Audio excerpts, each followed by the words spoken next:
What's going on, guys? Forgive my voice, I'm sick yet again. Having a job at 4 a.m. in the winter season is not doing me any favors. But for the past few weeks, I've been hearing this Boros hype, like, JB, wait until Saitama meets up with Boros. It's going to be epic. Now, I don't know if the epicness that they're talking about is coming from the fact that he withstood a punch from Saitama and did not die. Although it seems that his armor is what protected him. You know, granted, he's still bloody and whatnot. I mean, Saitama has punched through mountains. He's punched through many thick things in this series so far. So, I still think we should give the actual Boros props and not just his armor. Although, I really do think that's what saved him. But it's still impressive that he is still alive after a Saitama punch anyway. Or if they're talking about the fight that's going to happen next episode is the thing I should be hyped about. Either way, I'm hyped because Boros is the first guy that withstood anything from Saitama. I mean, seriously, it's just so, I mean, besides Sonic's nuts, rest in peace nuts, but it was just like, wow, Saitama literally punched him. He went flying and he's still alive. That has never been seen before, so I am very hyped to see what's going to happen next. But now he doesn't have armor, but now his uncontrollable power is out and whatnot, so I'm very interested to see what's going to happen. And I love that Boros, his backstory is like close to Saitama's, how he wants to feel the thrill of battle, how he went from like planet to planet trying to find a worthy opponent. And if you really think about it, Boros is what Saitama could have been. Like, Saitama could have been so bored, you know, if he wasn't such a good guy, that, you know, he go around fighting people and punching people to oblivion, trying to find someone that's worthy to, you know, meet his punches. So just seeing two victims of similar circumstances and they chose to walk different paths, confront each other, is always an enjoyable thing to watch in anime, in my opinion. Saitama. When he punched Boros and he went flying and he saw that he survived, I thought that Saitama would get like that, the slanty eyes that he got in his dream and whenever he turned serious, but he obviously didn't give a damn. Like when Boros was like, oh my god, I'm about to turn into such a big dick, I'm about to power up and whoop your ass, Saitama did the most, just the sharp lines around him when he said okay. Like, that's the most uninterested face that I've ever seen. I've actually seen that meme from the manga of Saitama's face like that all over the internet, but I never knew where it came from. Just that okay and that bored, uninterested look. Like, yeah, whatever.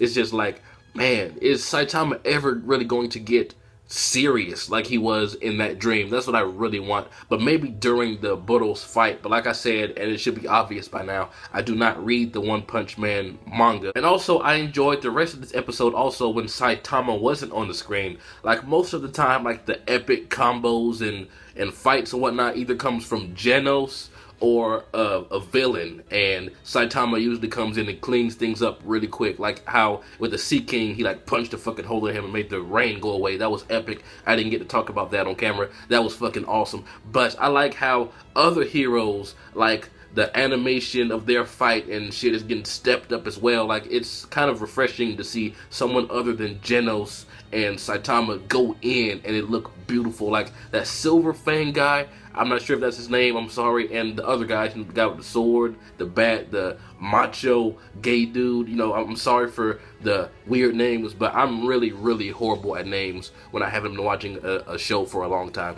But their fight with that regenerative monster, I was like, man, One Punch Man, it's not just about Genos, it's not just about Saitama, but it's about the world's heroes, and I'm glad that it's kind of expanding more out of the way than just Genos and Saitama. And that guy that can regenerate, I forgot his name too, like I said, horrible with names, you guys should know this by now.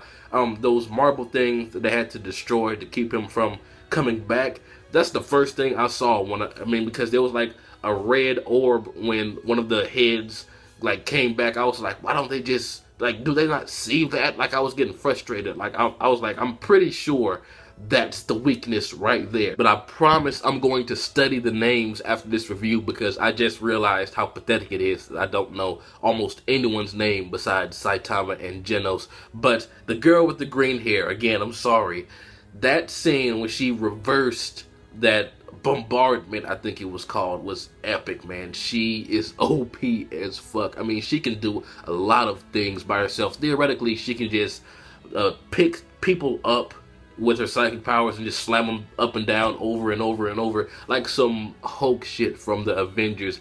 That would be amazing. I hope something like that happens in this series at some point. And also, that octopus guy who had all these psychic powers, it's such a waste to see a character like that go. And like Saitama said, his use of psychic powers is a real waste, because I don't know, it's just characters that can like manipulate gravity and things around them have always been kind of cool to me. So just seeing him create the pull of a black hole, or so he says, I personally don't think that was the pull of a black hole, because if it was, everyone in that immediate area would be dead. Not Saitama, of course, but you know, his underlings, and him spinning around pebbles to the point where they became so fast they look like fucking laser beams. That's epic. And then Saitama was like, and then off with his head. I was like, damn, Saitama is not giving anyone a break. And I've also read somewhere, I don't know how true it is, that the creator of One Punch Man is heavily influenced by Hunter x Hunter, because he loves it. Like how in the opening song of One Punch Man,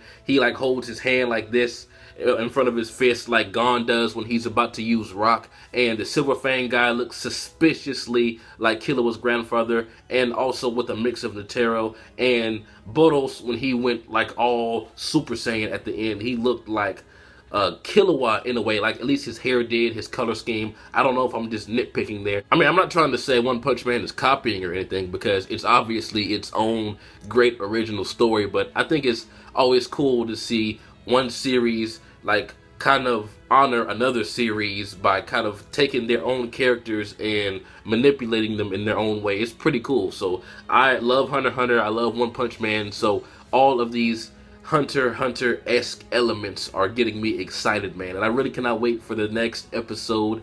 Boros looks like a badass, but so did a lot of other opponents that Saitama just embarrassed. So I don't know if I should be hyped. I don't know if this is false hype. Maybe this punch with the armor and whatnot and him not dying is just like a false hype to get us hyped up, and he's just going to die in one punch again. I really want there to be like an episode 1 dream sequence, but in the real world. Well, Saitama's real world anyway, because I really want him to bring out that latent like warrior mentality that he showed in that episode or in that dream. That was fucking epic. That's the Saitama I want to see. But like I said earlier in the video, I love how Saitama's like, you stupid, just because you're bored does not mean that you can go around attacking planets and shit. Like I said, Saitama really could have ended up like Boros if he wasn't such a good guy, if he didn't have such a pure heart. Amazing episode. Cannot wait for the full fight next episode. Maybe it's the full fight, I don't know. But tell me what you guys think. It's been jbDAuchiha. Like, comment, subscribe, and I'm out.